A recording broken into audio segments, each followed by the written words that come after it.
ఖచ్చితంగా food security కావాలి.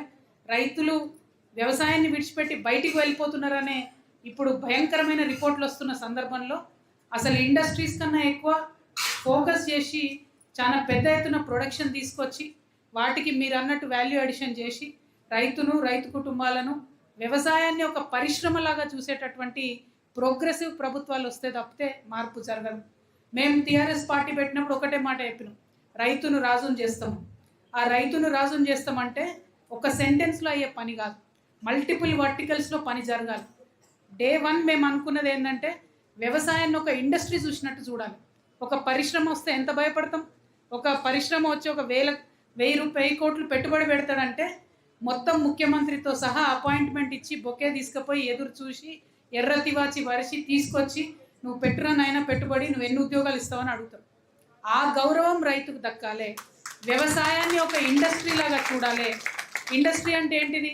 ఒక ఇండస్ట్రియలిస్ట్ వచ్చి 1000 కోట్లు 1000 కోట్లు పెట్టుబడి పెడుతున్నాడంటే వాళ్ళకు ఒక పాలసీ చేస్తాం, మనం వాళ్ళకి ఫైనాన్షియల్ సపోర్ట్ ఇస్తాం, ల్యాండ్ ఎటువంటి ఇబ్బంది లేకుండా రెవెన్యూ ఇష్యూస్ని సాల్వ్ చేస్తాం, ఆ ఇండస్ట్రీ పెట్టే దగ్గరికి కరెంట్ ఎట్లా రావాలని చూస్తాం, ఆ ఇండస్ట్రీకి వాటర్ సప్లై ఎట్లా అని చూస్తాం, ఆ ఇండస్ట్రీలో ఇచ్చే ఉద్యోగాలకు తగినటువంటి మానవ వనరులు ఎక్కడున్నాయో వెతుకుతాం, ఆ ప్రాంతంలోనే ఆ ఇండస్ట్రీ పెట్టుకోమని చెప్తాం. అంటే ఇన్ని రకాల పాలసీస్ కలిపితేనే ఒక ఇండస్ట్రీ సక్సెస్ అవుతుంది. మరి వ్యవసాయానికి వచ్చేసరికి ధర్మానికి ఇడిచిపెట్టేస్తున్నాం, ఏదో కర్మానికి ఇడిచిపెట్టేస్తున్నాం. ఎందుకంటే భూమి పుట్టినప్పటి నుంచి వ్యవసాయం చేస్తున్నాం కదా అని ఒక అలుసు, మట్టి తల్లి మీద ఒక అలుసు. ఏంటంటే తెలిసినోడేసినా తెలియనోడేసినా ఇత్తనం వేస్తే చెట్టు మొలకెత్తుతుంది.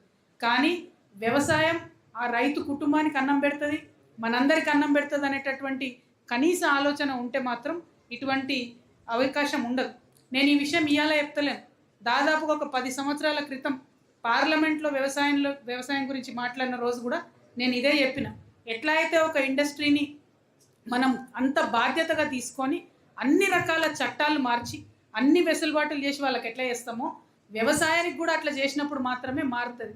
ఎందుకంటే ఒక రొడ్డకొట్టుడు ఉపన్యాసం ఇచ్చి భారతదేశంలో వ్యవసాయం ప్రధానము, భారతదేశంలో 60% మంది వ్యవసాయం మీద ఆధారపడి ఉంటుంది అని చెప్పి బట్టి కొట్టే ఉపన్యాసాలు కాకుండా నిజంగా క్రాప్ కాలనీస్ ఏర్పాటు చేయడం కావచ్చు, జిల్లాను ఖచ్చితంగా చూసుకొని ఈ జిల్లాలో ఏ పంట వేస్తే బాగుంటుంది, ఈ జిల్లాలో ఉన్నటువంటి ప్రాజెక్టుల పరిస్థితి ఏంది, నీళ్ళు ఇవ్వగలుగుతామా లేదా, కరెంట్ ఇవ్వగలుగుతామా లేదా, ఇవన్నీ అనుకున్నప్పుడు మాత్రమే అవుతాయి.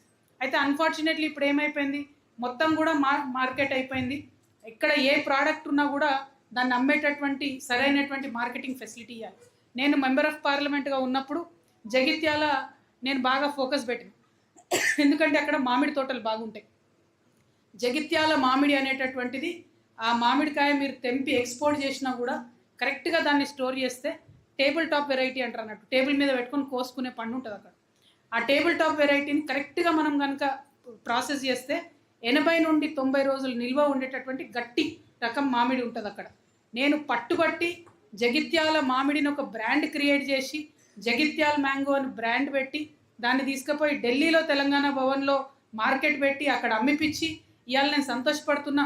మొన్న కూడా ఢిల్లీలో జగిత్యాల మార్కెట్ అని చెప్పి జగిత్యాల మ్యాంగో అని అమ్ముతూ ఉన్నారు.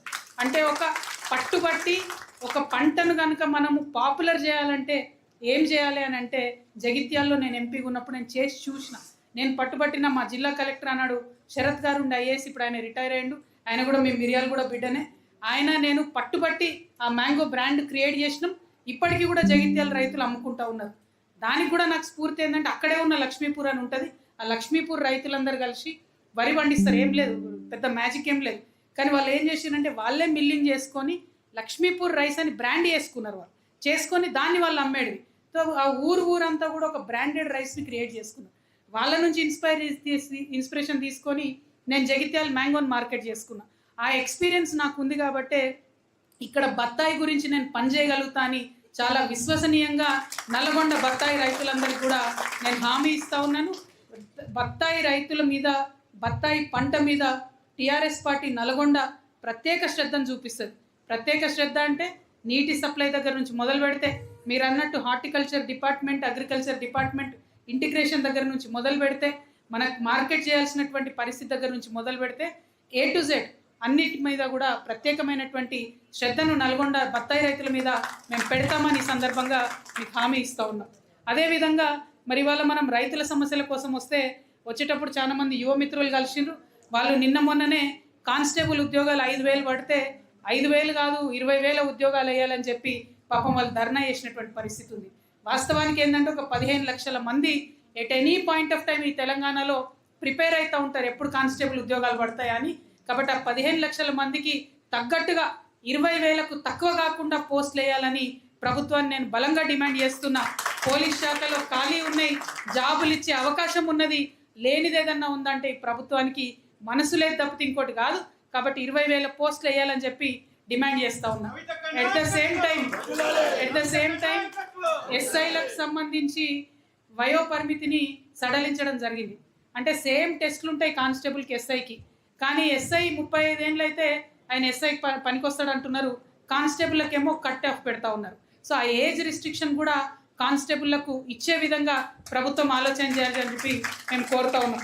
అట్లనే మరి ఈ కానిస్టేబుల్ ఉద్యోగంలోకి తీసుకురావాలంటే జీవో 46 అని ఒక జీవో వచ్చింది, ఆనాడు బీఆర్ఎస్ ప్రభుత్వంలో వచ్చింది. అది అడ్డంకిగా ఉంది. ఆ జీవో 46 కరెక్ట్ కాదని ఇదివరకు నిరుద్యోగుల కోసం పెట్టిన మీటింగ్లో కూడా మేము చెప్పడం జరిగింది. ఆ జీవో 46ని రద్దు చేసి ఈ కానిస్టేబుల్ పోస్టులు 20,000 వేయాలని ప్రభుత్వాన్ని నేను డిమాండ్ చేస్తూ ఉన్నాను. అట్లనే గ్రామ పంచాయతీ అధికారులు జీపీఓ పోస్టులు కూడా ఒక 6,000 ఖాళీలు ఉన్నాయి. వాటిని మరి ఈ గ్రూప్స్ పోస్టు డిఎస్సి పోస్టుల మీద కూడా ప్రత్యేకించి శ్రద్ధ పెట్టాలి. 2 లక్షల ఉద్యోగాలు ఇస్తామని చెప్పి సంవత్సరానికి ఆ అంశాన్నే మరి మర్చిపోయింది ప్రభుత్వం. కాబట్టి నిరుద్యోగుల పక్షాన ఆలోచించాలని చెప్పి నేను డిమాండ్ చేస్తూ ఉన్నా.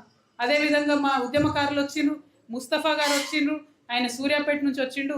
మరి అంతకుముందు అందరు ఇక్కడున్న బీఆర్ఎస్ పార్టీ నాయకులతో కలిసి ఉద్యమాలు చేసినా కానీ మమ్మల్ని పట్టించుకుంటలేరు. ఈ కాంగ్రెస్ ప్రభుత్వం ఏదైతే ఉద్యమకారులకు హామీ ఇచ్చిందో ఆ హామీని నెరవేర్చడానికి పోరాటం చేయమని వారు వినతి పత్రం ఇచ్చినారు. వారికి మేము విశ్వాసం కల్పిస్తున్నాం. జూలై 2వ తారీఖు నాడు హైదరాబాద్ మహానగరంలో ఉప్పల్ బగాయత్లో ఉన్న ప్రభుత్వ భూమిని మేము ఆక్రమించుకోబోతా ఉన్నాం. ఉద్యమకారుల కోసం భూ పోరాటం చేయబోతా ఉన్నాం. ఆ భూ పోరాటంలో నల్గొండ బిడ్డలందరూ కూడా, నల్గొండ ఉద్యమకారులందరూ కూడా తప్పకుండా తరలి రావాలి, ఈ ప్రభుత్వానికి బుద్ధి చెప్పాలని కూడా నేను కోరుతా ఉన్నాను. మరి మనం పెట్టుకున్నది ప్రధానంగా వ్యవసాయం మీద కాబట్టి వ్యవసాయం మీద మాట్లాడుకుంటున్నటువంటి సందర్భంలో ఇంతకుముందు నేను మీకు ఒక మాట చెప్పడం జరిగింది. 7.5 కోట్ల టన్నుల ధాన్యం పండితే 45 లక్షలు దళారీలు తినేసిండ్రు తరుగు పేరుతోనని. దాని విలువ 1,066 కోట్ల రూపాయలుగా మరి తెలుస్తూ ఉన్నది.